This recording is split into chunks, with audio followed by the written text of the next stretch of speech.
What's up guys? Today we're taking a look at one of the Golden Eagle gas blowback pistols. Golden Eagle are an airsoft company who recently released some of their pistol line firing gel balls. This one I'm holding right here is their 3343 model, which also exists in airsoft form. Now these are sold by a few different vendors, but for full disclosure I'll just say this was sent to me for free by Gel Ball Undercover. The only thing I had to pay for this was $40 registration to South Australian Police. Prices of these vary from $320 all the way up to $550, depending on which model you get and who you buy it from. It comes in a hard case, same as the airsoft ones do, has a sticker on the front showing you what model you've got, and somewhere along the line in Australia, they've added the Stop and Think campaign sticker on the back. This is a really high quality case, nice and sturdy, and inside you've got some nice padding. The Golden Eagle pistols are a gas blowback. They hold about 20 shots and they're semi-auto.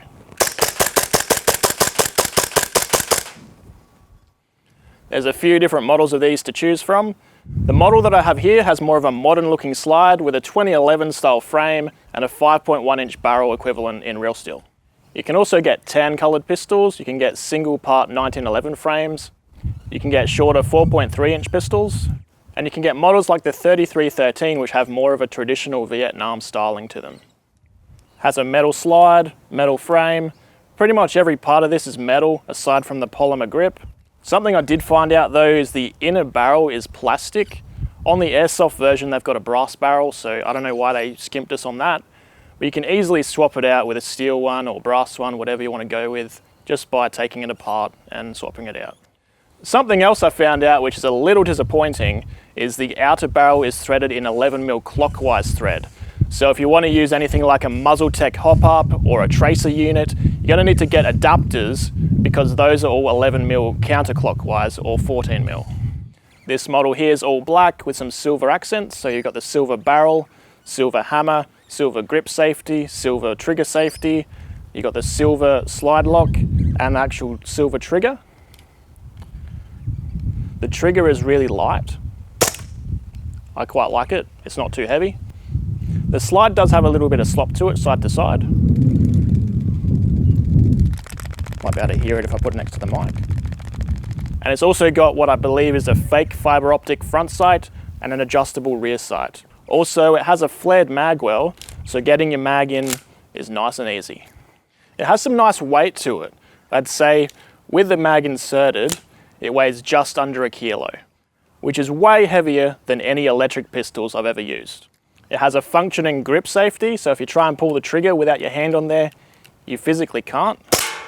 It also has a functioning thumb safety.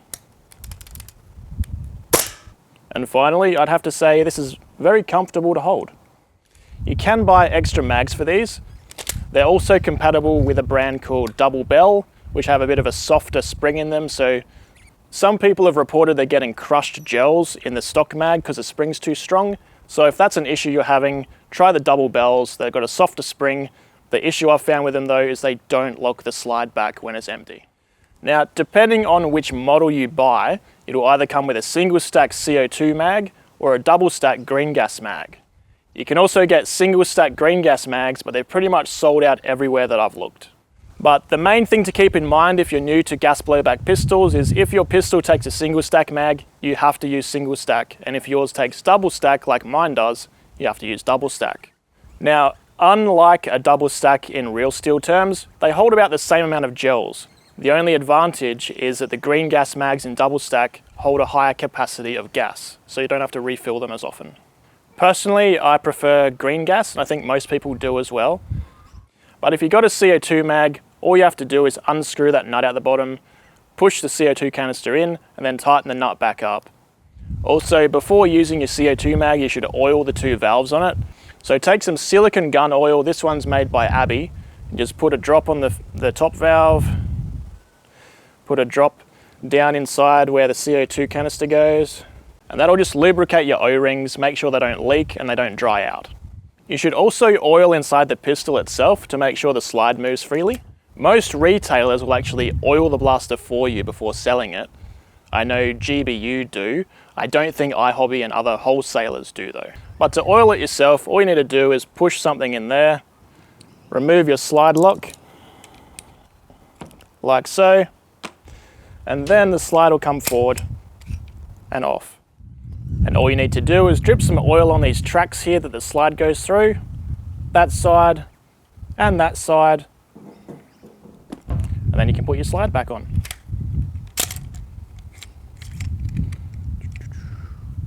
About there. Push that in. There you go. Now with a CO2 mag, you have to unscrew and change out the bulb every single time you empty the bulb. And that lasts about 4 magfuls, so about 80 shots. What I'm about to show you is why most people prefer green gas.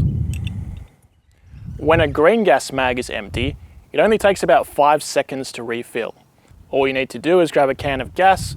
This one here by Abbey is an airsoft gas. It has lubricant in it, so you don't have to do all the oiling and stuff that I showed you with the CO2 mag.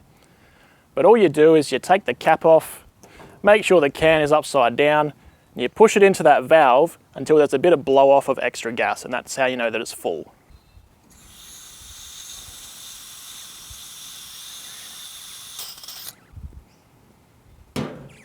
Now I counted and fired this as many times as I could before it was empty, and I got 80 shots per mag before I had to refill the gas.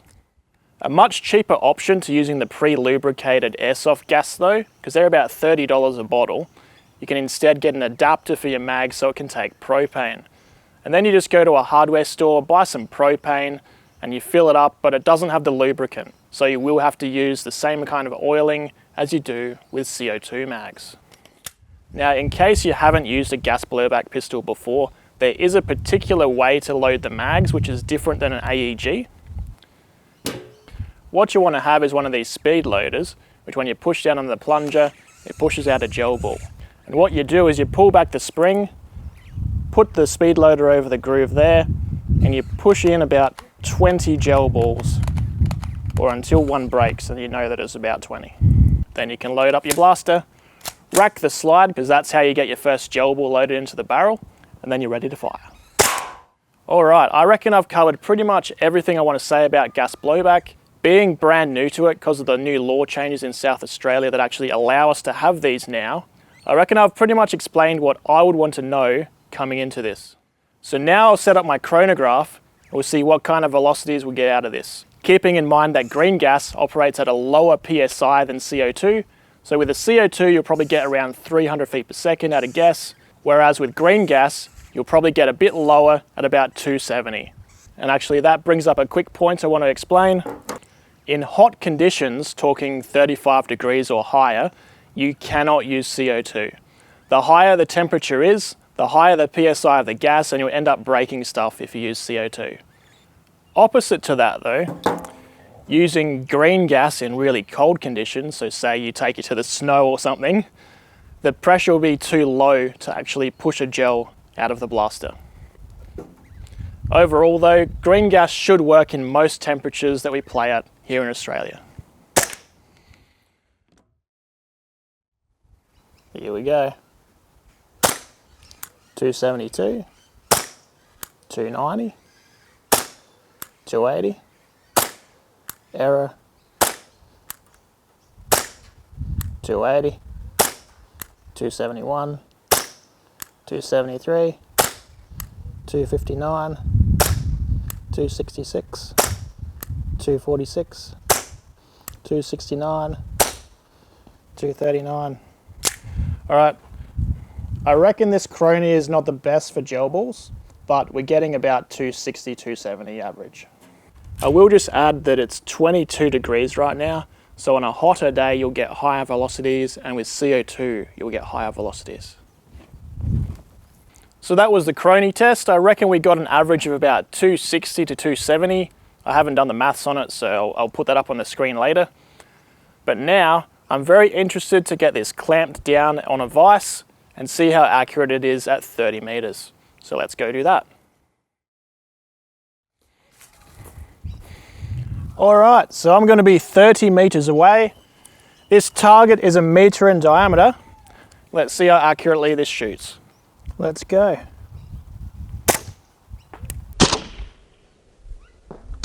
Hit. miss about 1 meter to the left. Hit.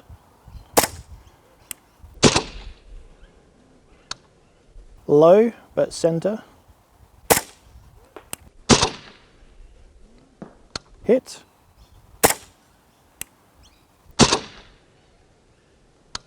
Low, about 1/2 meter to the left. Low, but center.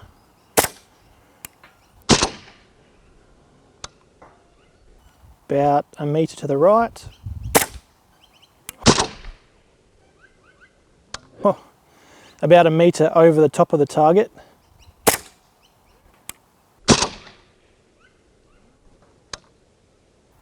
Half a meter to the left and high. Hit.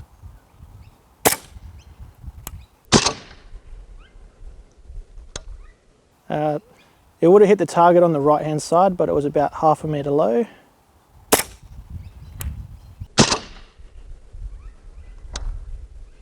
And a bit over 1 meter to the right there. And that one curved and went about 1 meter to the right as well. And that one went, yeah, heap.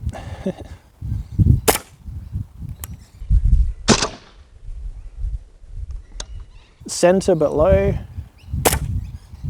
and that's it. I'm actually trying out these double bell mags, and yeah, they don't lock back the slide when you're empty. So for accuracy, I'd have to say it's probably about a 50-50 hit rate at 30 meters, same as most other gel blasters. A lot of those were on track to hit the center of the target, but dropped slightly short. So if I had have aimed higher, they would have hit the target.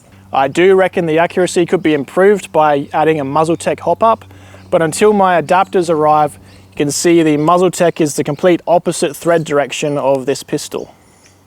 So there's no way that that'll go in.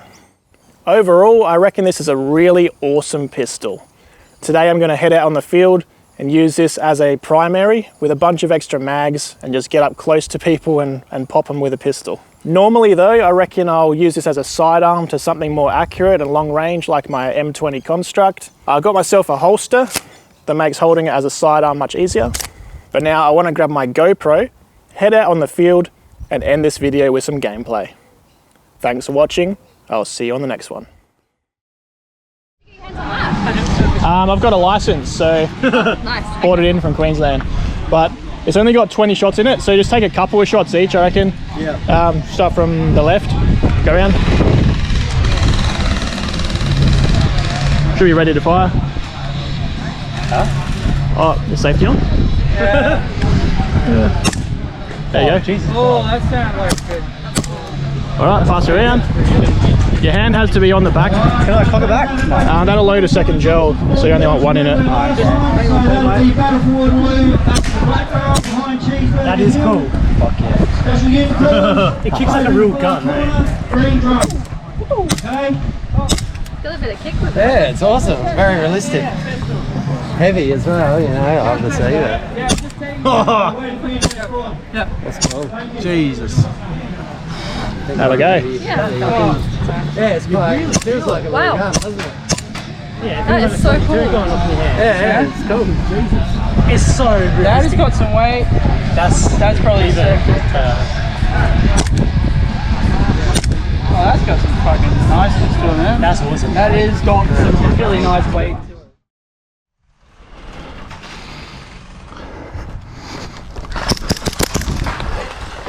I got one.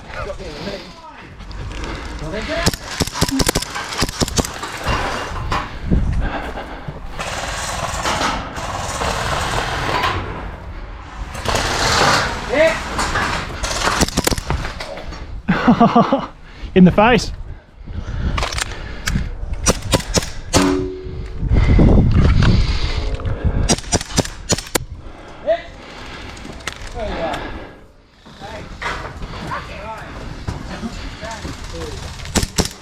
Gotcha. Yeah.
I think I'm hit.